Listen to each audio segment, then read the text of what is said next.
el tema. Bueno, entonces empezamos con mi presentación. Se las comparto. Ok. Bueno, el documento del plan y programas de estudio, el plan de estudio en general y después que se publicaron los programas, el plan de estudio, acuérdense ustedes que fue publicado en agosto del 2022. Es un documento de 200 páginas que, bueno, ya está aquí. Ya incluso nos llegó en físico para tenerlo. En algunos lados no, pero en la mayoría. Y digitalmente tenemos esta presentación color blanco, que es la que tiene el registro ISBN. Hay otra presentación en color guinda, que también está muy bonita la presentación, pero la oficial de la Dirección de Desarrollo Curricular es esta. El contenido no cambia, lo que cambian son algunas fotografías, algunas ilustraciones. Además de que tenemos la versión original, que es la estenográfica que está en el Diario Oficial de la Federación, la que trae más de casi 600 porque trae todas las citas y demás, ¿no? Entonces, bueno, hay que darle una buena leída, leerlo, subrayarlo. Desde la introducción ya nos está señalando cosas importantes, porque incluso aquí dice, en el marco de lo que manda el artículo 23 de la Ley General de Educación, la Secretaría con esa facultad publica el plan de estudios, que es aplicable y obligatorio para toda la República Mexicana, y eso se refiere a todas las escuelas públicas y privadas. Y entonces empieza a hablar ahí de algunos aspectos que comprende la construcción de este plan de estudio, que lo anuncian como una propuesta curricular, que es una tarea colectiva y en permanente construcción. Este enunciado es importantísimo. O sea, al ser una tarea colectiva, participamos todos. Con su puesta en marcha, vamos desarrollando los proyectos y articulando los programas sintéticos y nos vamos dando cuenta de cosas que pueden nutrir a este plan de estudios, porque la propuesta de la nueva escuela mexicana no es algo que ya está hecho, sino que lo estamos construyendo. Y entonces, al ser una tarea colectiva en permanente construcción, tiene al menos 5 elementos base que lo comprenden, que es el plan y programas de estudio en sí y los libros de texto gratuito, los programas sintéticos, los libros para el maestro, la parte de la formación docente, que es importantísima porque es un derecho que tenemos los maestros y las maestras de participar en este sistema de formación, capacitación y actualización, el codiseño de los programas, porque estos programas no son para aplicarse tal cual están, sino para trabajar desde una perspectiva contextual y situacional, desde la lectura de la realidad de lo local, problematizándola para poder entonces decidir en un programa analítico lo que cada escuela va a hacer. Y el programa analítico va a ser la base para ese trabajo. El desarrollo de estrategias nacionales, esto en términos de política educativa, las estrategias nacionales como la de vida saludable, la de lectura, estas estrategias son cuestiones comunes que nosotros tenemos que retomar y en la diversidad que constituyen nuestros territorios, pues coadyuvar a que se resuelvan esos grandes problemas que tenemos. Y finalmente, este que nunca es verdad, que siempre nos causa un problema, que es la transformación administrativa y de gestión, porque la burocracia y la carga administrativa nomás no se acaba. Yo este año lo he sentido más pesado que nunca en carga administrativa. Eso es algo pendiente. En lo demás se está trabajando. También en la formación docente tenemos algunas debilidades. Por eso acuden ustedes a consultorias como las nuestras, porque nos hace falta algo en cuanto a formación continua y también en formación inicial, porque tenemos compañeros que inician su práctica profesional y demás en las normales, pero que llegan con varias ausencias en cuanto a su formación y en ese sentido también hay cosas que no se están cumpliendo. Pero bueno, esos son los 4 puntos en los que pone énfasis este interés público nacional que se tiene de transformar la educación, y a partir de eso es que nos presentan un plan de estudios. Aquí nos saludan en el chat, luego de repente veo para ver. Ajá, nos están saludando. Ajá. Eli dice que sí, que la carga administrativa es cada vez más efectivamente. Bueno, entonces vamos con la presentación. Entonces, este plan de estudios que nos presentaron en 2022 pone un énfasis importantísimo. Vamos al encuentro de nuestro humanismo, del humanismo mexicano, porque durante muchos periodos, desde la conformación de los estados-nación, después de las guerras independentistas en todos los países que se liberaron hace 2 siglos, bueno, en todo ese tiempo se intentan construir los sistemas educativos nacionales, pero siempre en imitación a una visión eurocentrista de lo que significa la educación. Todavía en este siglo pasado recientemente, ahorita ya estamos ya rebasamos el primer cuarto del siglo.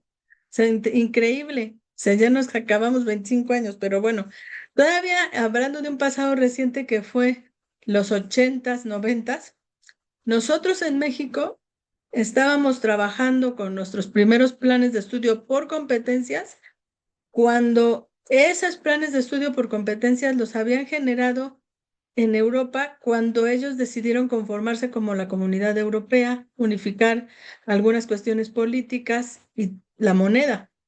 Y entonces decidieron también unificar los planes de estudio. En ese momento ellos empiezan a trabajar esta noción de competencia. En los 90 se reúne la UNESCO y entonces se genera este documento que es un acuerdo nacional, internacional sobre educación, que es el de la educación encierra un tesoro y se habla de los 4 pilares de la educación. Y en ese momento los países, como el nuestro, miembros de las Naciones Unidas, y nosotros en esa idea de que ellos nos dijeron que somos tercermundistas y no somos desarrollados, creyéndonos que nosotros somos menos, pues nomás imitamos aquello. Todo el tiempo nomás imitamos aquello. Tratamos de hacerlo como ellos lo están dictando. Luego nos volvemos miembros de la OCDE a principios de los 90. Y entonces con mayor razón, porque además nos van a evaluar en PISA. ¿Y PISA qué evalúa? Pues evalúa matemáticas, lectura, ciencias. Entonces hay que preparar más a los niños. Entonces nosotros teníamos unos horarios en donde por asignaturas, debido a que estábamos imitando el trabajo de ellos, teníamos 4 horas de matemáticas. Ah, no, pues hay que ponerle 5, 1 hora diaria.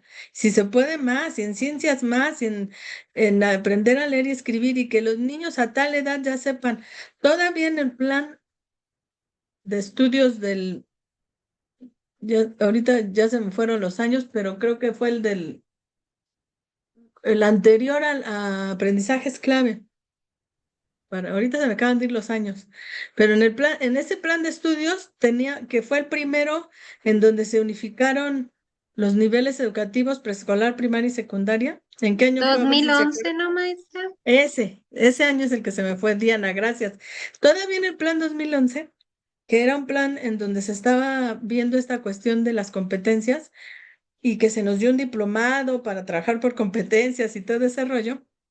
En ese plan 2011 se hablaba de estándares.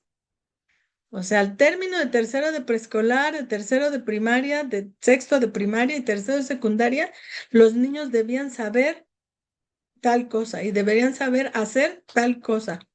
Y esos estándares curriculares que eran sobre todo en español, en matemáticas, en ciencias, en tecnología, eran los que guiaban. Entonces, el maestro en una visión técnica de operador de un programa, lo que hacía era tomar el plan y programas de estudio y aplicar los contenidos en sus aulas. De manera que los alumnos al término de ese periodo tenían que saber eso y verificable en un examen que se llamó enlace y luego se llamó planea y luego, bueno, todos esos exámenes que eran nacionales para medir el avance. Y además, a los 15 años los niños se sometían a un examen de la OCDE que era este examen de PISA. Entonces, todo eso nos guiaba en la educación. No digo que esté mal, no digo que sea malo, pero era muy ajeno a lo nuestro. era construido en otro lado y traído. Se decía, se tropicaliza y entonces México, Chile, Perú y todos estos estados tienen que ir adaptando a sus necesidades y no logramos recuperar lo nuestro. Entonces se está anunciando con el Plan 2022, que ya ya son 4 años de su publicación, en 3 años y medio, porque en agosto se publicó, se anuncia un cambio de época, un cambio de paradigma.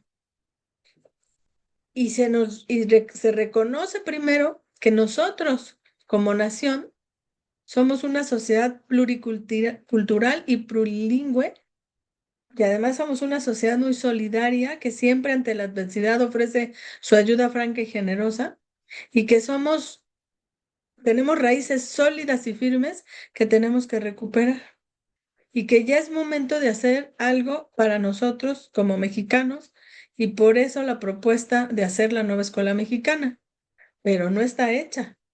El mismo humanismo mexicano se tiene raíces importantes en grandes pensadores, pero no se habla de ellos, se habla pues no sé, si se habla de pedagogía, por ejemplo, pues se habla de pedagogos de otras latitudes y nosotros recuperamos esas ideas.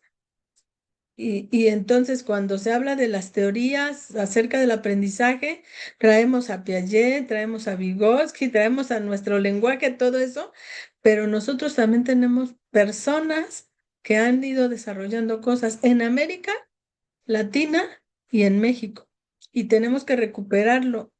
Por eso es importante que cuando revisen el plan de estudio se vayan a la bibliografía, a las citas bibliográficas, para ver de dónde se están recuperando todas estas ideas y que no se piense que es comunismo, por ejemplo, que son ideas comunistas y que estamos queriendo imitar a países como Cuba y Venezuela. Por ahí no es el asunto, sino es la recuperación de nuestras raíces. Pero como no, si no leemos, nos creemos lo que nos dicen y entonces no tenemos argumentos para poder ver cómo esto surge desde un planteamiento distinto del humanismo mexicano y desde la pedagogía crítica, ¿sí? Entonces hay que leer un poco más de eso. No es algo que está recuperado, Esteban. Es algo, la nueva escuela mexicana la estamos haciendo y el humanismo mexicano lo estamos reconstruyendo porque están los discursos, por ejemplo, no sé, este, podemos recuperar a Vasconcelos, podemos recuperar a Gabino Barreda, podemos recuperar a varios pensadores que escribieron acerca de la educación mexicana y los ideales, pero no los hemos leído, no los hemos recuperado y por lo tanto no podemos armar un discurso alrededor de ellos. Y esa es la base del humanismo mexicano, que se está construyendo en una idea. O sea, cuando hablas de humanismo, pues hablas del humanismo de la época del Renacimiento o de los planteamientos de Platón, de Sócrates, o sea, aquello que tenemos como universal y no tenemos lo propio.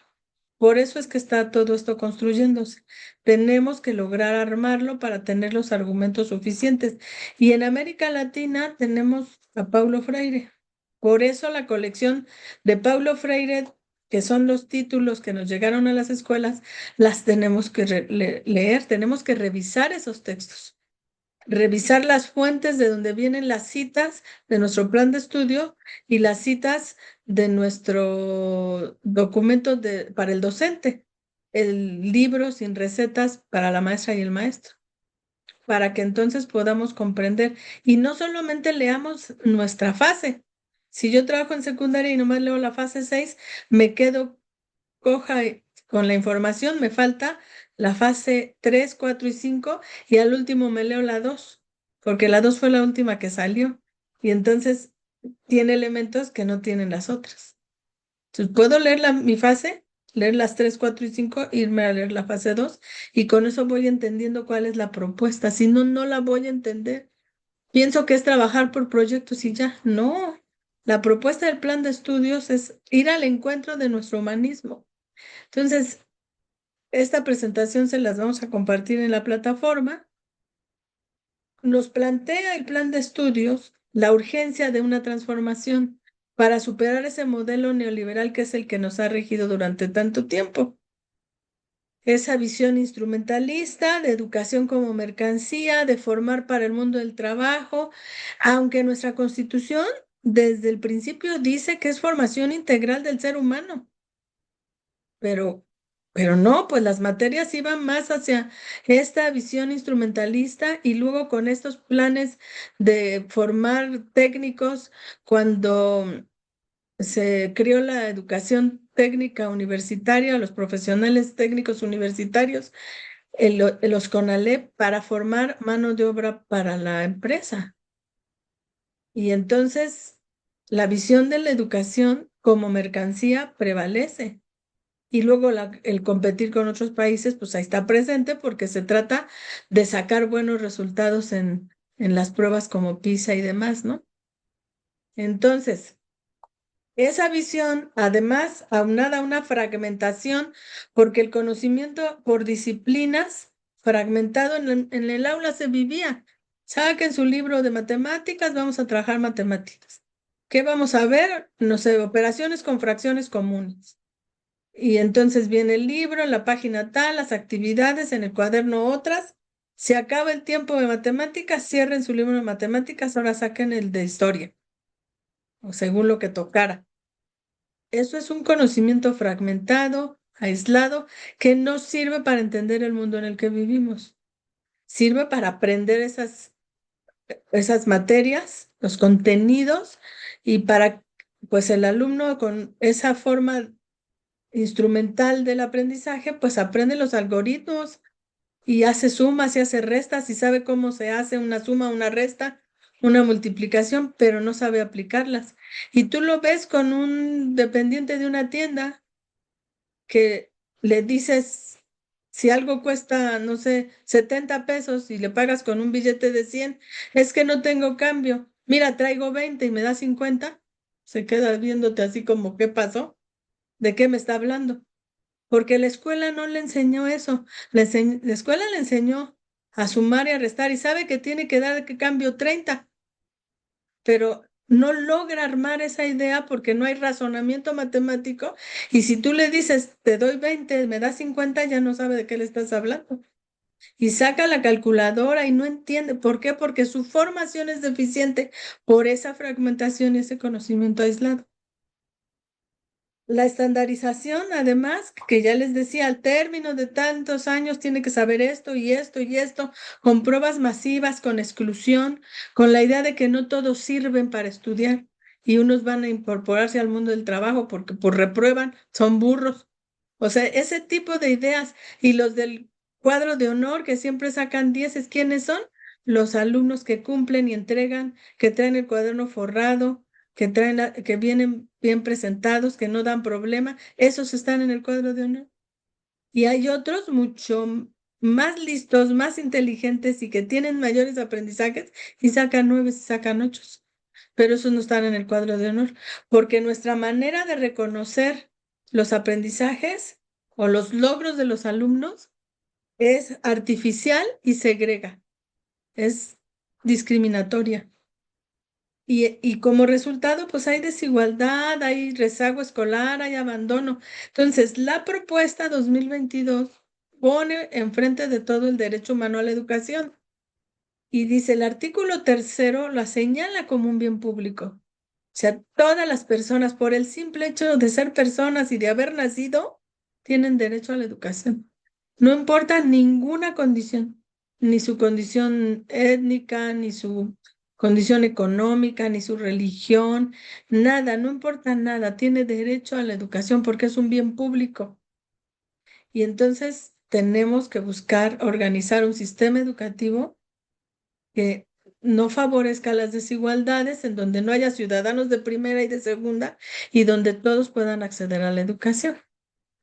También la propuesta incorpora la integración, que es trabajar con este currículo integrado, pero considerando la diversidad como base. Por eso el codiseño y por eso el trabajo a partir del aprendizaje situado. Reconoce que somos todos diferentes, no hay uno que se repita. ni en un salón de clases, ni en una escuela y otra. Todos somos diferentes en nuestras formas de crianza, en nuestro origen, en nuestros ancestros, en nuestra organización familiar, el tipo de familia de la que provenimos. Puede ser una familia con madre soltera, una familia con madre y padre, una familia con dos mamás, con dos papás, o con tíos, o con abuelos. O sea, son diferentes las familias. Esa diversidad es la base y tenemos que buscar la integración del currículo para poder trabajar con esa formación integral que necesitamos. Y la comunidad, la escuela como núcleo social, porque en la escuela convergen esas posibilidades de participación. Se ocupa la escuela para todo. Campaña de vacunación, la escuela. Campaña de, no sé, casillas para votar, la escuela. A cualquier actividad, la escuela. ¿Por qué? Porque la escuela es la que tiene contacto con la familia de manera directa. Y la escuela puede ser la que hace converger eso para que entre todos busquemos construir una mejor sociedad. Entonces, el Estado tiene la obligación de garantizar el derecho a la educación, pero poniendo énfasis en los grupos más vulnerables para evitar la desigualdad, para buscar la equidad. Y eso tiene que ver con la igualdad sustantiva. Todos somos diferentes, pero todos debemos ser iguales ante la ley y todos tenemos derecho, los mismos derechos y derecho a tener el mismo trato, a ser tratados de la misma manera, que se nos incorpore a las actividades, que se traten de eliminar las barreras para el aprendizaje y la participación. Por eso hay que poner escuelas donde no hay escuelas, hay que recompensar las desigualdades económicas tratando de nivelar esa situación. Eso es lo que se busca con esta propuesta, pero no nada más es un cambio curricular, esto implica una organización diferente en cómo hacemos la escuela. Y luego, como nos agarró la pandemia a medio camino del cambio, pues tuvimos que aprender de la pandemia. Y nos dimos cuenta que no solamente era cambiar el sistema educativo, sino que había que buscar un cambio de civilización, porque la pandemia visibilizó la desigualdad, la brecha digital y social se hizo innegable. Ahí están los que tenían y no tenían acceso. Había unos que en la pandemia no tenían acceso ni siquiera a la alimentación básica. Problemas gravísimos. Luego, la cuestión de la salud integral, porque nos olvidamos de cuidarnos en esa idea del desarrollo económico como país y demás, y perjudicamos el medio ambiente sin darnos cuenta también de que cuidar el medio ambiente es cuidar a nosotros mismos, porque es cuidar nuestra fuente de alimentación. Si se acaban los bosques, si se acaba el agua, nos vamos a morir, nos vamos a extinguir como raza humana, los seres vivos se van a extinguir. Entonces, cambia la concepción de lo que es la conexión vital entre salud humana y medioambiental. Luego la cuestión de la tecnología, que nos sirve para estar ahorita conectados, pero que no sustituye la relación humana pedagógica. Y eso nos hizo revalorizar ese vínculo y la escuela como un espacio de encuentro de humanidades, de encuentro con otras y con otros, que son iguales que yo en muchos sentidos, iguales sobre todo porque son seres humanos y diferentes a mí en muchos otros. Y la cuestión del tejido social de fortalecerlo, porque la escuela es la base donde convergen y donde se puede lograr esa mejora de la convivencia y el soporte emocional, que tengan espacios seguros, que se sientan eh, bienvenidos a un espacio escolar, que sean felices en ese espacio escolar. Eso es lo que se busca, porque pues hay tanta adversidad en el mundo, afuera en la calle, en su misma familia, en la colonia, pues la escuela tiene que ser un espacio donde ellos puedan sentirse protegidos. Y eso nos dejó como lecciones la pandemia. Entonces, con esto que les digo, que es la parte introductoria de ese plan de estudios, el corazón de la nueva escuela mexicana está en lograr el desarrollo de la dignidad humana, el respeto a la dignidad humana, que las niñas, los niños, los adolescentes sean considerados como sujetos de derecho porque son capaces de transformar su mundo. Y entonces, si en la escuela aprenden que, por ejemplo, es importante reciclar la basura, separarla, esa idea de que es que para qué la separo si el del camión la junta, pues, ¿qué tenemos que hacer para que el del camión no junte la basura? ¿Qué tenemos que hacer para que en la escuela podamos tener un contenedor donde los niños lleven esa basura que separaron, por ejemplo, el cartón, el Tetra Pak y el PET? Y que juntos en la escuela podamos venderla o entregarla a empresas que nos van a hacer canje de eso que juntamos por otras cosas que beneficien a la escuela. En una escuela de la zona, soy supervisora, entonces en una escuela de la zona hicieron eso con una empresa de papel, juntaron el cartón, los niños un año estuvieron juntando cartón y la empresa puso el contenedor la empresa y mandaba recoger cada semana el cartón acumulado de todos los niños, de los 700 niños de la escuela que estaban llevando y llevando y llevando. Con eso, al final les llevó contabilidad de cuántas toneladas fueron juntando. Había un comité de los alumnos que llevaban ese conteo y al final negociaron con la empresa para ver cuánto habían juntado y con ese dinero les dotaron de algunas impresoras para su salón de cómputo. Y entonces, ¿qué aprendieron ahí los niños? Pues el valor del reciclado y la posibilidad que tiene y contribuyen a ese cambio y a transformar el mundo en el que viven. No se quedan con, ay, pues es que ¿para qué lo separo si el del camión la junta? Sino le buscan alternativas. Y también hicieron cartas para solicitar que el camión de la basura pase unos días a recolectar basura de un tipo y otros días otro tipo, porque se puede recolectar no solo el cartón, sino también el PET, las tapitas, que también tienen otra connotación y otra finalidad. Ellos pusieron también lo de las tapitas, hicieron esa campaña para ayudar a los niños con cáncer y también se concientizaron de esa parte tan importante. Entonces, el corazón de la nueva escuela mexicana está ahí centrado. Es que no importa que yo tenga un listado de temas, lo que importa es que yo atienda las necesidades de lo que sucede en esa comunidad. Y van a aprender matemáticas, van a aprender ciencias, van a aprender a expresarse en diferentes lenguajes, a encontrar el sentido importante del arte, de la expresión artística. Sí van a aprender, pero lo van a aprender con cosas que les importen, porque ellos aprendieron a redactar la carta, hicieron su comité, se organizaron, llevaron la contabilidad, ahí estaban aprendiendo todo eso. Y entonces esos niños se están formando integralmente y cuando les toque, ya sea seguir estudiando o trabajar como ese dependiente de la tienda, pues van a saber hacer cuentas con lógica, con razonamiento matemático, porque van a poder entender eso del cambio del billete de a 100, ¿no? Además, en el corazón de la nueva escuela mexicana que está colocada esta dignidad humana, se reconoce la igualdad sustantiva. Todos somos iguales porque merecemos el mismo trato, reconociendo que pueblos indígenas, afromexicanos, mujeres, personas de la diversidad sexual, todos tienen los mismos derechos.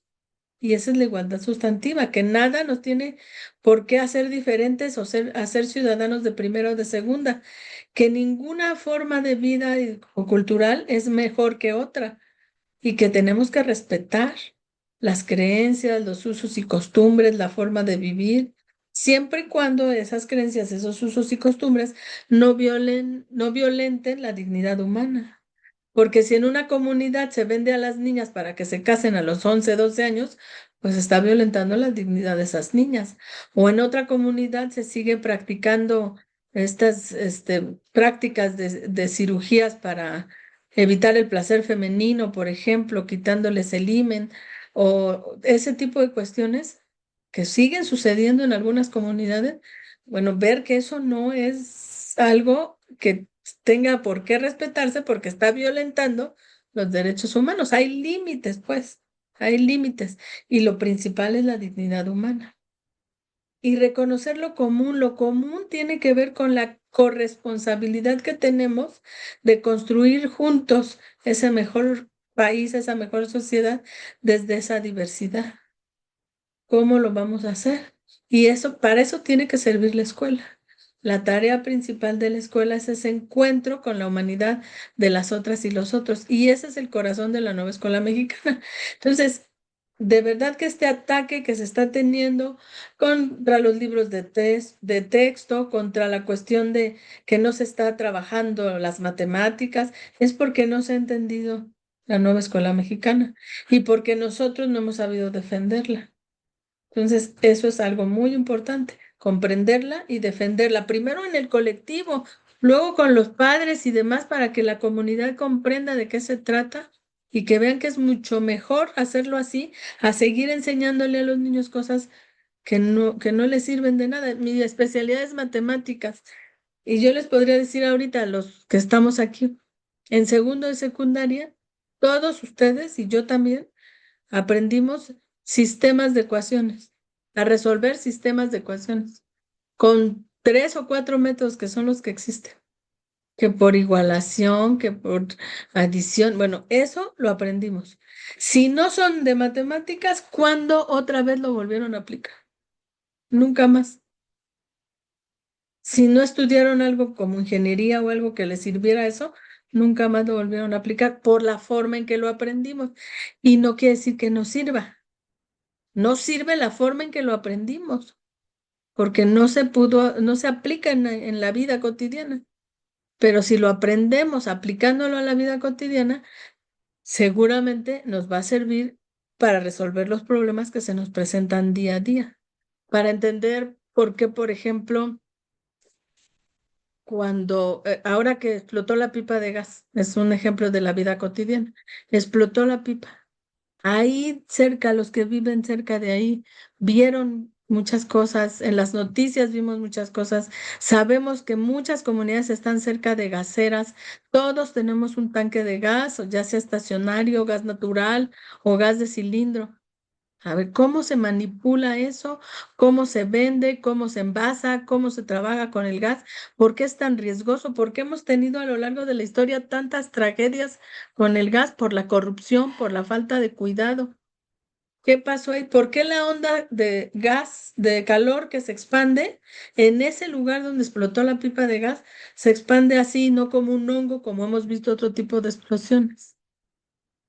Saber que el gas se llama LP porque es gas licuado a presión, que no es, el gas no tiene color, no tiene olor, pero le agregan una sustancia que lo hace que huela para alertar a los seres humanos cuando hay una fuga de gas. ¿Por qué mi mamá le pone con la espuma para revisar el tanque cuando se lo vende el del camión? Para ver si saca burbujitas, si tiene fuga o no tiene fuga. Todo eso es aprendizaje. Y entonces estoy aprendiendo química y estoy aprendiendo física y estoy aprendiendo normas y leyes. De eso se trata la escuela, la nueva escuela mexicana, con lo que sucede cotidianamente para aprender a partir de todos estos elementos. Entonces, sí se aprenden matemáticas, sí se aprenden ciencias, sí se aprende, es lo que dice Diana, el aprendizaje situado, ¿sí? Dice también, y por no conocer las medidas preventivas de su uso, pues tenemos esa serie de situaciones. Exactamente, entonces, la idea es cambiar de paradigma. Trabajar entre escuela, familia y comunidad en el territorio en el que está, considerando a la comunidad como núcleo integrador. En una interdependencia entre estos elementos, que la escuela sirve a la comunidad y viceversa, recuperando los saberes comunitarios en diálogo entre la vida cotidiana y el conocimiento académico, con el propósito de formar ciudadanos para una sociedad democrática y solidaria. Eso es lo que queremos. Esa es la nueva escuela mexicana. Y entonces en los reactivos que nos van a poner, nos van a preguntar este tipo de cosas. ¿Sí? Ahora, dentro de los elementos que estaba mencionando al principio, que les leí en la primera página, está la revalorización del magisterio y la autonomía profesional. ¿Por qué? Porque se considera a las maestras y los maestros como agentes de transformación social, no como un técnico instructor, no como un operador de un plan de estudios, sino como un agente, como un profesional de la educación que tiene libertad epistémica para poder decidir sobre cómo abordar contenido según el contexto. Y esa libertad epistémica le permite construir junto con sus compañeros un programa analítico. Se considera que el maestro es un intelectual que es capaz de contextualizar y resignificar los programas, que no tiene que esperar que le digan el tema uno es este y el tema dos es este, y que no lleva un avance programático como antes, en donde le dicen es que te estás atrasando con tu programa, te faltan, dosifica, jerarquiza tus contenidos porque no vas a alcanzar a acabarlo. ¿Qué importa que no lo acabe? Lo que importa es que mis alumnos aprendan y que aprendan cosas que les sirvan para la vida, que le sirvan para entender el mundo en el que vive y transformarlo. ¿Y cómo voy a saber si está teniendo éxito la nueva escuela mexicana? No con un examen estandarizado, con ese cambio de actitud, con lo que se va a observar dentro de la escuela, en el aula, con cómo se comportan, con la familia. Ahí es donde se va a ver si sirve o no sirve la nueva escuela mexicana. En esa construcción de una sociedad transformada. ¿Ok? Entonces, parte el maestro de la lectura de la realidad junto con sus compañeros para hacer un diagnóstico del territorio que es continuo, porque suceden cosas, que ya se inundaron las casas en Hidalgo y en Puebla, en Veracruz, porque cambió el cauce del río, porque se desbordaron. Ah, pues ahí están elementos de la realidad. Entonces, el diagnóstico cambia, porque los contenidos que voy a abordar van a depender de esa situación que se está viviendo y no va a ser igual siempre, va a ir cambiando. Por eso el diagnóstico tiene que ser continuo del territorio y de los estudiantes. Porque un maestro dice, es que yo siempre he dado biología, pero hace 25 años que empezaste a dar biología, tus alumnos eran diferentes a los de ahora. No vivían en un mundo como el que se vive ahora. No teníamos con los conocimientos, por ejemplo, que nos han aportado las neurociencias, la misma ciencia médica sobre lo que somos las personas. Entonces, tú dabas clases de biología hace 25 años con los conocimientos que había hace 25 años, que no son los mismos de ahorita. ¿Cómo vas a seguir dando lo mismo? Un maestro que efectivamente de biología, con muchos años de servicio, llegó el padre de familia a saludarlo y le dijo, maestro, usted fue mi maestro cuando yo estaba en la secundaria, ahora ya es maestro de mi hijo, sigue dando clases de biología. Y le dijo al director, pero le vengo a enseñar mi cuaderno y el cuaderno de mi hijo. Los apuntes son exactamente los mismos. O sea, el maestro lo único que hace es dictar apuntes, lo mismo, y piensa que lo está haciendo bien porque él siempre ha dado biología cuando hay tantas cosas que ahora se saben de la bioética, de la cuestión del gen, sobre el genoma humano, o sea, todas estas cosas que no se sabían antes, sobre el desarrollo celular, sobre las vacunas, o sea, todo lo que tiene que saber uno para poder entender cómo funciona tu organismo y saber que si te comes esos canijos zurritos, ¿cómo se llaman estos? Taquis fuego en ayunas te van a hacer estragos en tu estómago. Y cuando trabajamos vida saludable, pues biología entra y la química entra, porque a ver qué pasa allá dentro de tu estómago con los jugos gástricos, porque tú te comiste los taquis fuego sin haber desayunado siquiera. Obviamente te deriven úlceras y demás, y eso lo tienen que aprender en la escuela, si no, ¿dónde? Ah, pero el maestro de biología está dando tejidos y sistemas. Así nomás, como tema. Ese es el punto que no tiene el plan de estudios. Eso no es la nueva escuela mexicana, ese no es plan de estudios 2022. Por eso tiene que haber un cambio de paradigma. Totalmente, ¿no? Y Emma habla sobre las madres de familia, exactamente. Que por eso la comunidad tiene que hacer sinergia, que era el esquema anterior. O sea, si no hay esa interdependencia y no hay un diálogo entre la vida cotidiana, el conocimiento académico, y no hay esa influencia positiva, va a seguir pasando eso. Entonces, tenemos que trabajar con cosas que impacten en la familia, para que el mismo niño le diga a la mamá, mamá, no me pongas ese juguito de Jumex bueno, de la marca que sea, que tiene un montón de azúcar porque tiene 3 sellos y ya en la escuela vimos los 3 sellos que significan. Mejor ponme agua natural. Que va la mamá y dice es que yo no le pongo agua simple a mi hijo porque no le gusta. Pues porque es un hábito el que usted le ha enseñado que no se tome, que no le guste porque el paladar se educa. El sentido del gusto se educa, pues no le gusta porque usted no se lo da, le da pura agua azucarada. Así lo enseñó, así lo entrenó. Y entonces tenemos que trabajar precisamente por lo que dice Emma, ¿no? Entonces el aprendizaje debe convertirse en una experiencia formativa a partir de ese aprendizaje situado y de esa integración de saberes, de experiencias, de ciencia. Lo que antes era matemáticas, español, historia, fragmentado, encapsulado, sin sentido. Ahora el aprendizaje situado, que el conocimiento se adquiere a través de conectarse con la realidad, tiene sentido en ese momento a través de la problematización como principal estrategia, aprender interrogando el mundo. ¿Por qué sucede lo que sucede? ¿Por qué hay feminicidios? Porque nos educaron como machos mexicanos. ¿Por qué hay feminicidios? Porque el hombre ve a la mujer como objeto de placer, a su servicio. Y si le contradice, entonces la odia. Y ahí viene la cuestión de la locura humana. El diálogo de saberes entre las ciencias, las humanidades y los saberes ancestrales debe equilibrarse también para que se pueda revalorizar la escuela y lo que está sucediendo, ¿no? Así es. Así es, Isidro, el sistema era un sistema de patriarcado. Ok, en cuanto a la evaluación, también hay una nueva visión en el plan y programas de estudio. Antes, y seguimos porque no la podemos erradicar, la cuestión de la calificación como un acto administrativo, la asignación del número. El 8, decir, saqué 8 en matemáticas, no refleja la complejidad del acto educativo, del aprendizaje, del esfuerzo que tuvo que hacer el alumno para comprender, no refleja eso. Refleja que cumplió, que entregó, que hizo las tareas que le encargaron, que entregó el cuaderno completo. Eso es lo que refleja.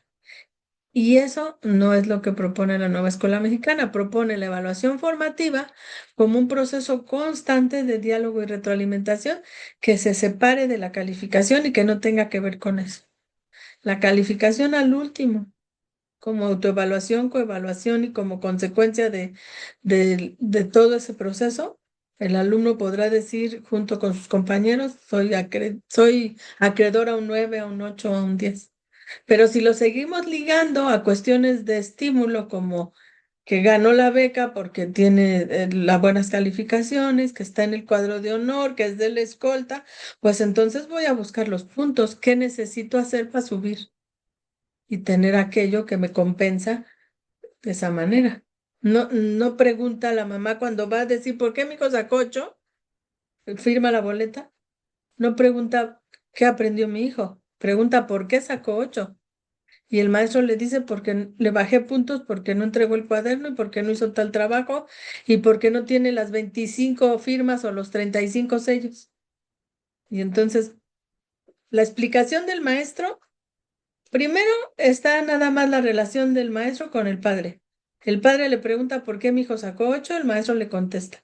En ningún momento está el alumno. Está de dicho, pero no de hecho. No hablan con él. Pero además, los argumentos son en cuanto a entregas y cumplimiento.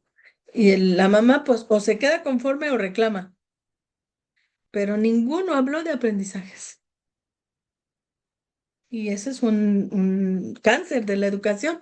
Tenemos que cambiar la visión de la evaluación y tenemos que modificar esas formas, ¿no? A ver qué nos dice aquí Isidro. Ah, no, sistema de patriarcado, sí. Víctor nos dice, partir de la realidad para diseñar y organizar espacios de aprendizaje es algo que los de la vieja escuela tratan como decir desorganización, ¿sí?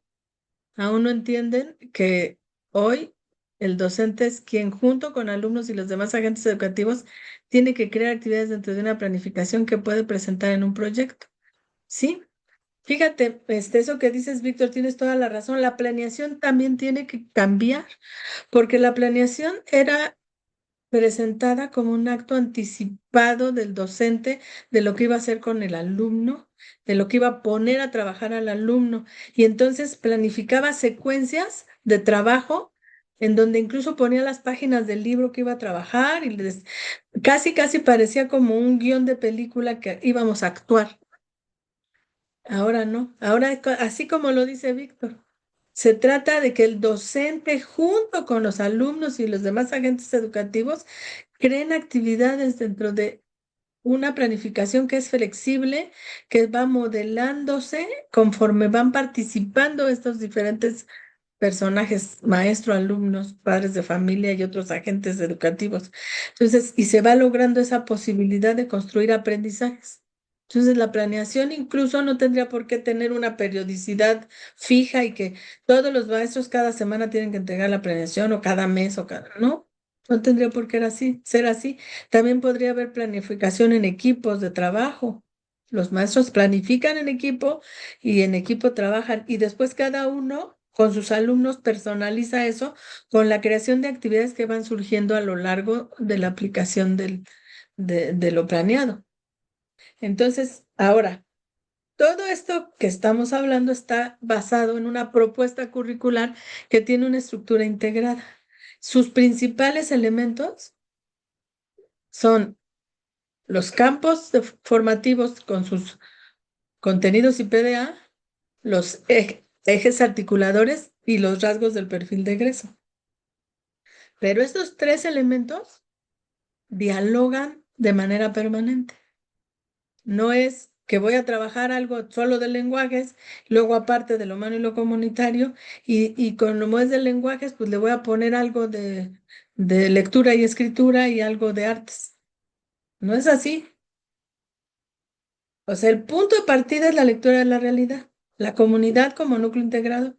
Entonces, un ejemplo de esto podría ser este asunto que nos trae de cabeza, que es la alimentación con comida chatarra.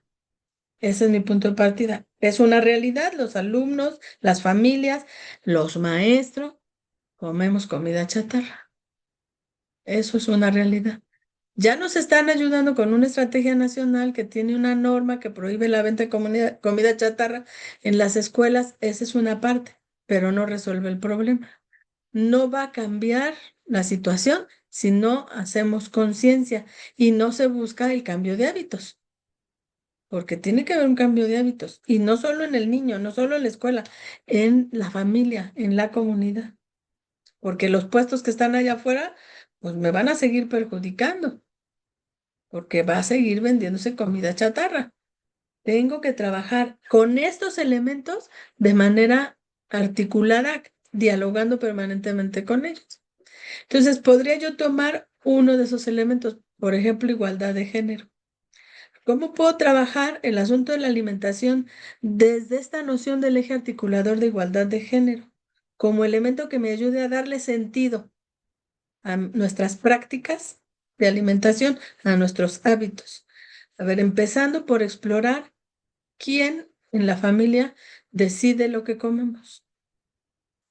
Que ellos hagan entrevistas, que hagan registros, quién compra la comida, qué se compra, qué hay en la despensa, qué hay en el refrigerador. O sea, no los vamos a acusar de que comen comida chatarra, ni les vamos a poner el plato del buen comer como ejemplo de lo que deben hacer. No es por ahí, porque eso se queda superficial. Tengo que trabajar con la conciencia, con el pensamiento crítico, para que entonces ellos vayan viendo, a ver, ¿quién decide en la casa?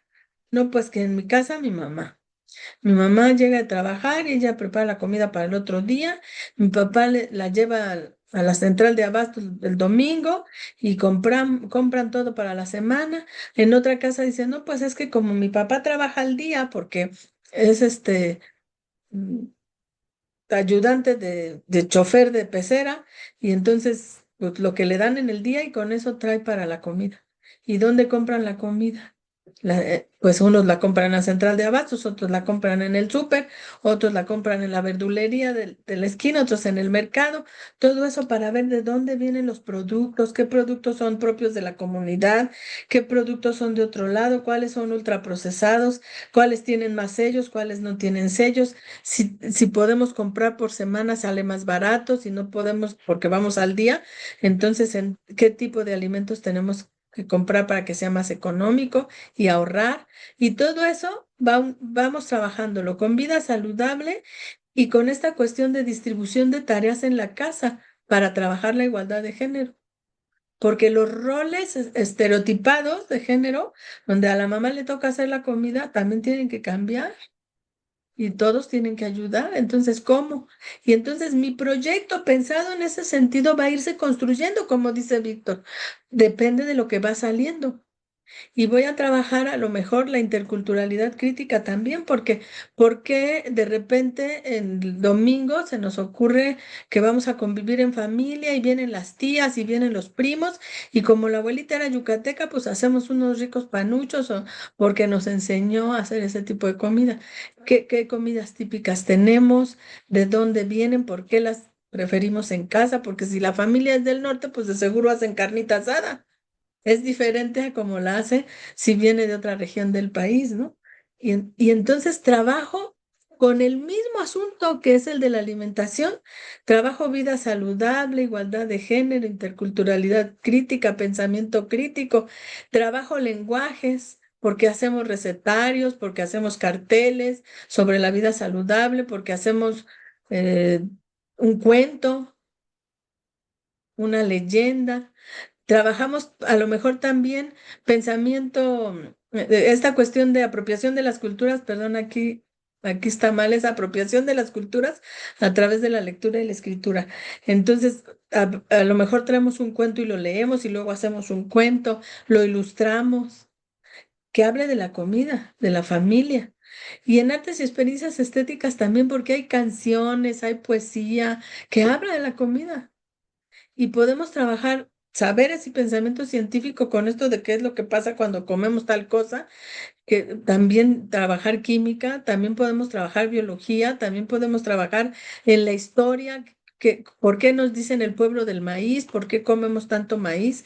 ¿Por qué la tortilla, el tamal y todo lo que comemos del maíz es tan variado y en muchos lados?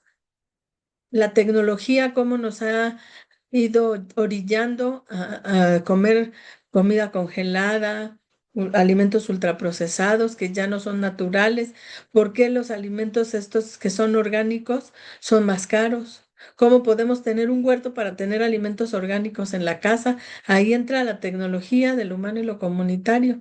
Y todo eso confluye en ese perfil de formación que queremos, en esos rasgos distintivos de las niñas, niños y adolescentes que terminan un periodo de escolaridad de preescolar, primaria y secundaria y que le vamos abonando durante todos esos años. De eso se trata. Entonces, ven, es un todo integrado donde los elementos dialogan de manera permanente. Y podemos poner cualquier ejemplo. El ejemplo que les ponía hace rato de lo de la pipa de gas, o el de las inundaciones, o el ejemplo del huracán, o el ejemplo de la plaga de perros callejeros, o cualquier otro que ustedes quieran ver. Hicimos un proyecto súper sobre los zapatos.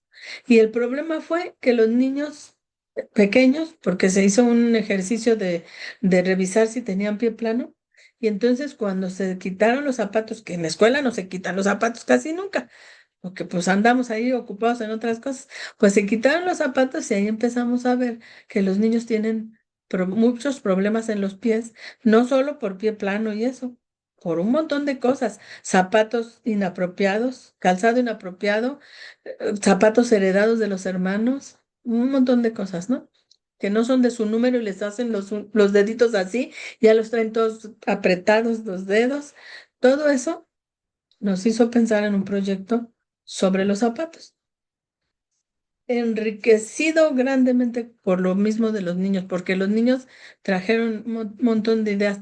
Todo se detonó con una propuesta de hacer un collage que se llamó Mis zapatos favoritos, con fotografías de los zapatos favoritos del papá, de la mamá, del abuelito, de la tía, del primo, del mismo niño, y con ese collage se empezó a investigar sobre los zapatos, desde cuándo la humanidad empezó a usar zapatos, los tipos de zapatos que hay, de qué materiales se realizan, se investigó en dónde se vende zapato en México, por qué los chinos nos se comieron el mandado con los zapatos y ahora usamos puros zapatos sintéticos y ya la industria del calzado en León y en otros lugares está en decadencia porque pues ya no se usan los zapatos que antes usábamos, de origen animal, ¿no? Y todo lo que se ocupaba para hacer el zapato, cómo se fabrican, por qué salen tan baratos los sintéticos, por qué duran menos, etcétera. Todo eso, o sea, hasta se vio que había un museo del zapato y los niños dijeron, vamos a hacer un museo. Hicieron periódicos mural, investigaron que hay zapatos para los que tienen casquillo para proteger en la industria, los deportistas que hay de diferentes tipos de deportes, porque los que se usan con tacos para el fútbol no son los mismos del fútbol 7, son diferentes y así, todo eso se puede investigar. Hicieron estadística con los números de los zapatos, hicieron comparativos para ver los sistemas de medición, porque cuando compran unos zapatos de otro estado, de otro país, ven que la numeración es diferente. Entonces, yo soy tal número mexicano, pero tal número estadounidense y tal número europeo, y los sistemas de medición son diferentes. Acá se miden centímetros. Y entonces ya vieron, es que la forma de medición del sistema inglés y del sistema métrico son diferentes. Entonces, todo eso pueden aprender, depende de la edad de los niños. Muchas cosas con un pretexto, aprendizaje situado. Y un maestro me puede decir, pero eso no viene en el programa. ¿Cómo no? Sí viene, vienen los contenidos y vienen los PDA y viene en toda la propuesta curricular. Claro que sí viene todo eso. Articular todos estos elementos, esa es la base de entender la propuesta de la nueva escuela mexicana. Pensar en ese perfil de egreso que es la ciudadanía que queremos formar, con identidad y derechos, con conciencia, con pensamiento crítico, reconocerse como elementos parte de la naturaleza y no servirse de la naturaleza, interpretar fenómenos históricos, científicos, establecer el diálogo con los diferentes a mí, porque todos somos diferentes, entonces ellos me ven diferente, que el diferente soy yo y yo veo que el diferente son ellos. Yo soy zurda, por ejemplo, entonces yo soy diferente a mucha gente porque soy zurda. Pero eso no quiere decir que yo voy a ver el mundo desde mi normalidad y voy a decir que aquellos son bichos raros, porque ellos a mí me ven diferente, porque además somos minoría, ¿no? Y hay que dialogar con respeto. Lo mismo pasa con la comunidad LGTB, con los grupos étnicos, con los discapacitados, o sea, solo somos diferentes, no somos más ni somos menos. Y pensar en esa sociedad que queremos que se construya con ciudadanos solidarios que transforman la comunidad. En ese sentido, en ese diálogo entre los componentes, los ejes articuladores son una perspectiva ética. 4 de ellos son temas de relevancia social que cruzan todo el currículo de manera transversal: la inclusión, la interculturalidad crítica, el pensamiento crítico y la igualdad de género. Y los otros 3 hablan de la vida y cultura para aspirar a una vida mejor, que tiene que ver con la vida saludable, con el acceso a la cultura universal gracias a la educación y con las artes y experiencias estéticas, que tienen que ver con el desarrollo sensible del mundo para conocer ese mundo y formar nuestra propia identidad. Y los campos formativos que tienen que ver con la integración del saber, no la fragmentación de asignaturas, pero que están convencionalmente organizados en esos 4 campos, pero no para que se haga una separación artificial, sino para darle sentido a la integración y que no se tiene que trabajar por separado. A veces se va a trabajar lenguajes con ética, naturaleza y sociedades, saberes y pensamiento con lenguajes o de lo humano y lo comunitario, a veces los 4, a veces 3, a veces 2, pero siempre en diálogo con los ejes articuladores, con los 7 ejes articuladores. Y luego, pensando esto como un continuum de aprendizaje, como un continuum educativo, las fases también solamente son una convención. Lo que se logre aprender en la fase inicial, que es la 1, la de preescolar, que es la 2, las 3 fases de primaria, 3, 4 y 5 y la de secundaria, va a respetar los ritmos de desarrollo. No hay aprendizajes rígidos que tengan que decir a terminar preescolar ya tiene que saber esto, ¿no? O al terminar primero de primaria ya tiene que saber leer, porque hay niños que consolidan la lectoescritura más tarde que otros, unos antes, unos ya entran sabiendo leer y no necesariamente porque en el preescolar que fueron era bueno y les enseñó a leer, sino por sus ritmos y su propio desarrollo. que es diferente el asunto, porque eso también son algunas cuestiones que los padres de familia no han logrado comprender y lo meten al preescolar donde le enseñan a leer, para que ya cuando vaya a la primaria no le cueste trabajo, desconociendo que están interrumpiendo un desarrollo natural por obligar a su hijo a aprender antes del tiempo.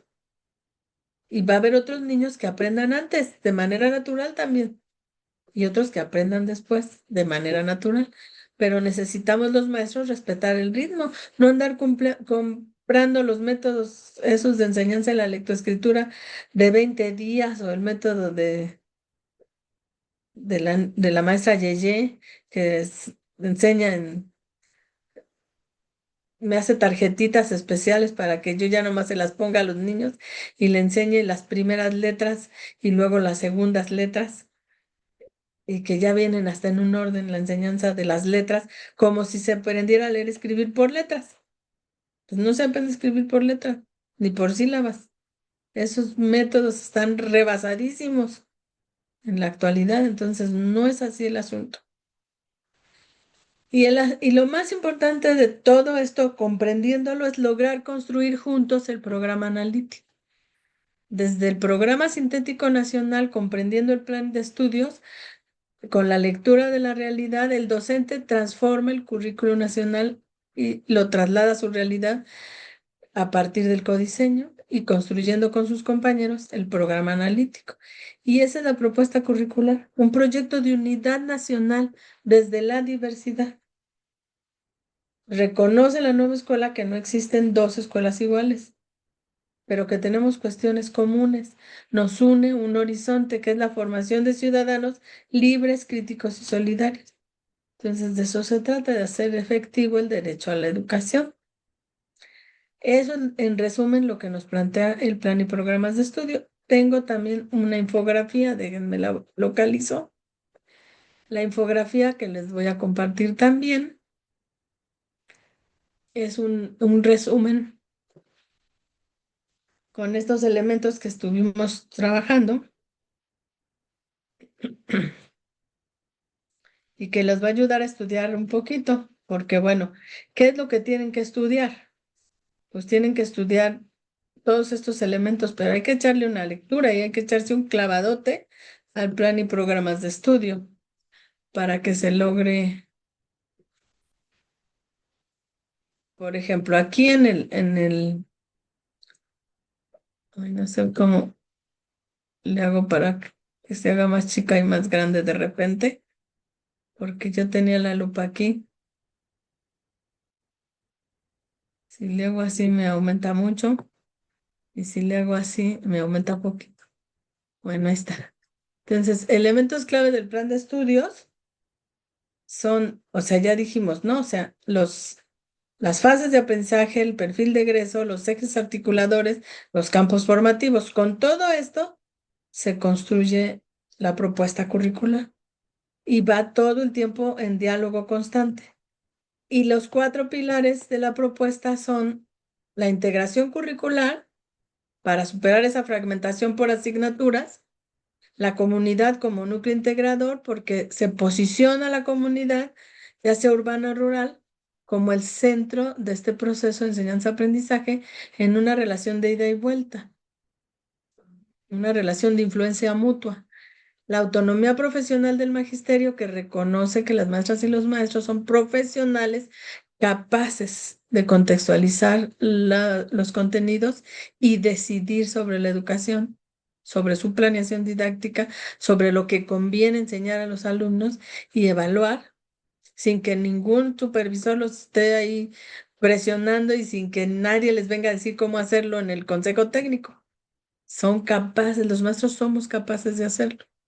Y que si nos van a asesorar y acompañar el supervisor, el asesor, es para ayudarnos a mejorar, no para señalarnos nuestros errores, para ayudarnos a darnos cuenta de qué podemos mejorar, porque siempre, por ejemplo, ese proyecto que les decía de los zapatos, la segunda vez, pues me va a salir mejor porque ya vamos a hacer otras cosas diferentes, porque ya aprendimos de la primera experiencia y nos va a salir mejor. Nos salió muy bien, pero nos puede salir mejor. El derecho humano a la educación es el cuarto elemento. No olvidar que es la base porque los estudiantes son la prioridad del sistema. Sus aprendizajes, el que ellos vayan a la escuela felices, que ellos logren aprender aprendizajes realmente significativos y que su entorno en el que se desarrollan ahí en la escuela sea libre de violencia, que se les incluya, que se respete la diversidad, que no se les diga tú no entras porque no traes el material y entonces no participas y te bajo puntos porque no bailaste en el bailable, pero si no le gusta bailar, a lo mejor le gusta dibujar, entonces ¿por qué lo quieres hacer bailar? Y le bajas puntos si no participa, ¿no? Eso no. La inclusión, el respeto a la diversidad, el tratar de disminuir las barreras para el aprendizaje y la participación, esos son los cuatro pilares, porque si no, no se va a lograr.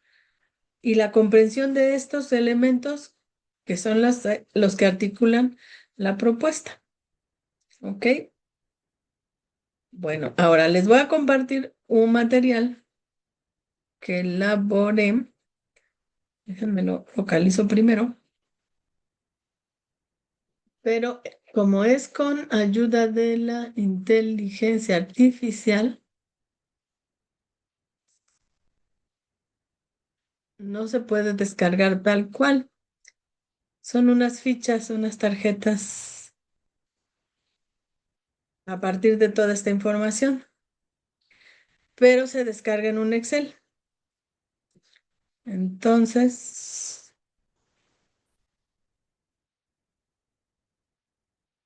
aquí están, se las voy a mostrar.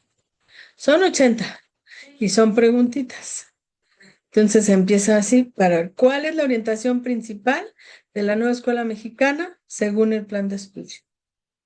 La orientación principal, de acuerdo a la exposición que les di, a lo que lean en el plan de estudios. Y ustedes pueden ver la respuesta aquí, que está orientada al desarrollo integral del ser humano, con estos ideales de justicia, libertad, democracia y felicidad. Y así son 80.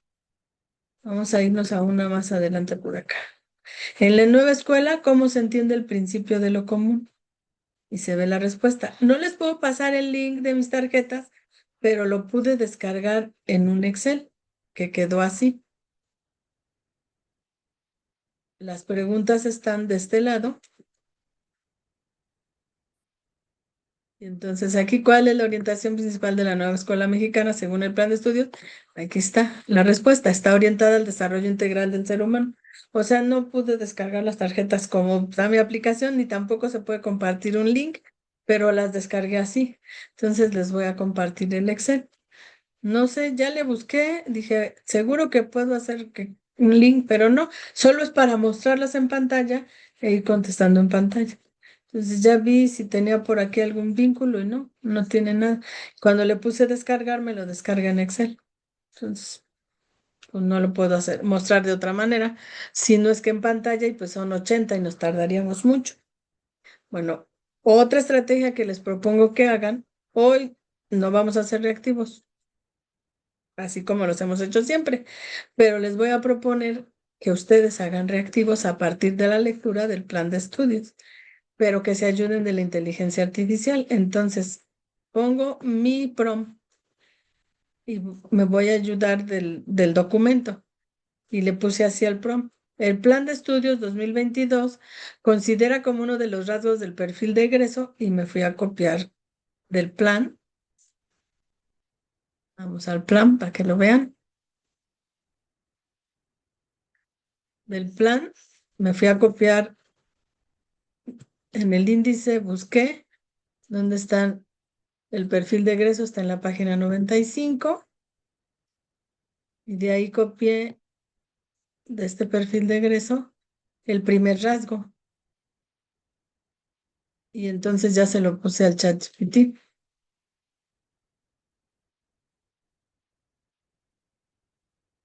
y ya le puse, reconocen que son todo completo el enunciado y entonces ya le di la indicación, elabora un reactivo que explore el conocimiento de la persona que lo conteste sobre este rasgo en particular. Debe tener un planteamiento en forma de caso que sucede en una escuela primaria mexicana y contener tres opciones de respuesta. porque los exámenes de USICAM vienen con 3, ¿no? Las respuestas no deben ser fácilmente descartables y solo una de ellas ser la correcta. En un minuto me puso este reactivo.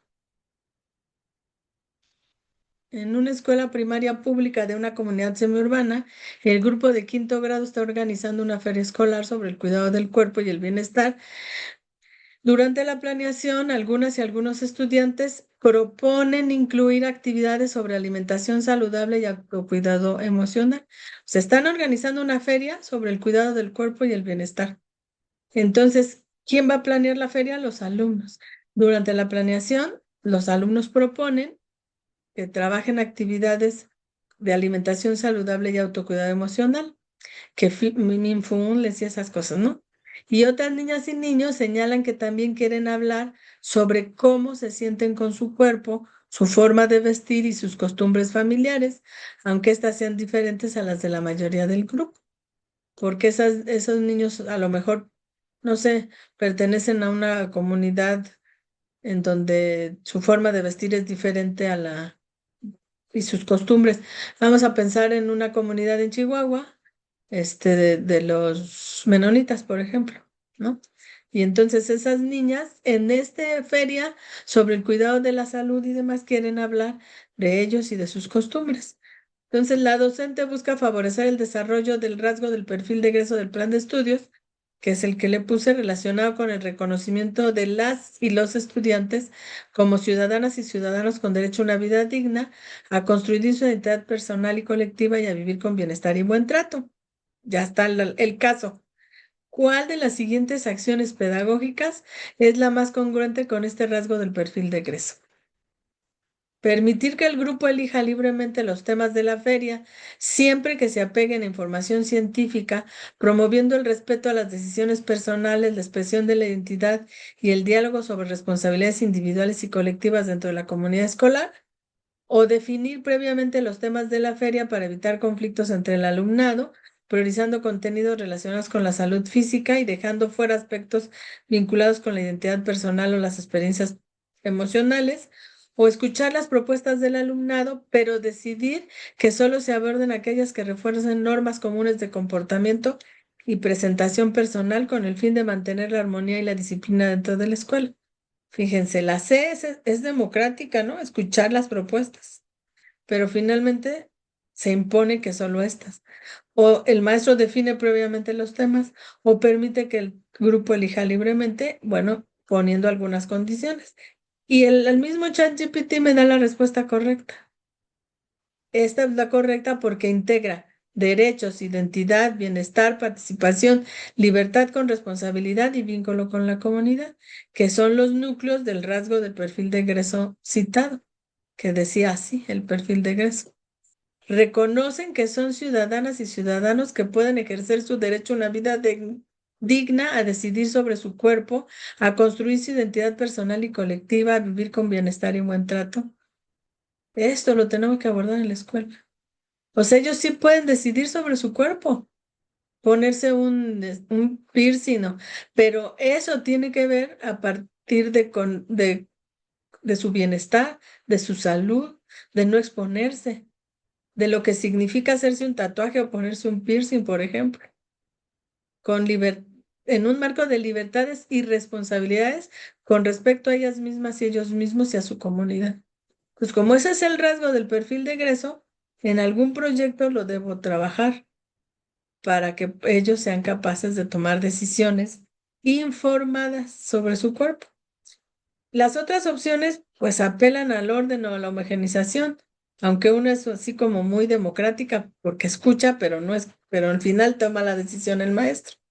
Entonces, este tipo de reactivo no evalúa memoria, evalúa lectura ética de la práctica escolar, que es donde el perfil de egreso cobra sentido.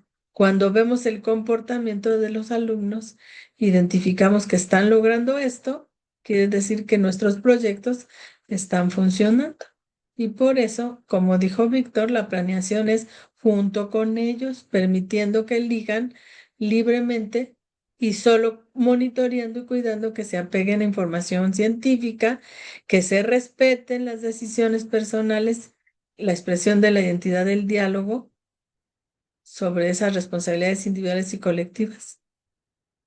No se trata de descalificar a los otros ni nada, sino conocer diversas formas de vivir que dan identidad al ser humano. Y entonces, bueno, mi idea ahorita del trabajo sería que pudiéramos hacer pequeños equipos de 2 o de 3 y que hicieran un reactivo con ChatGPT, que está bien fácil.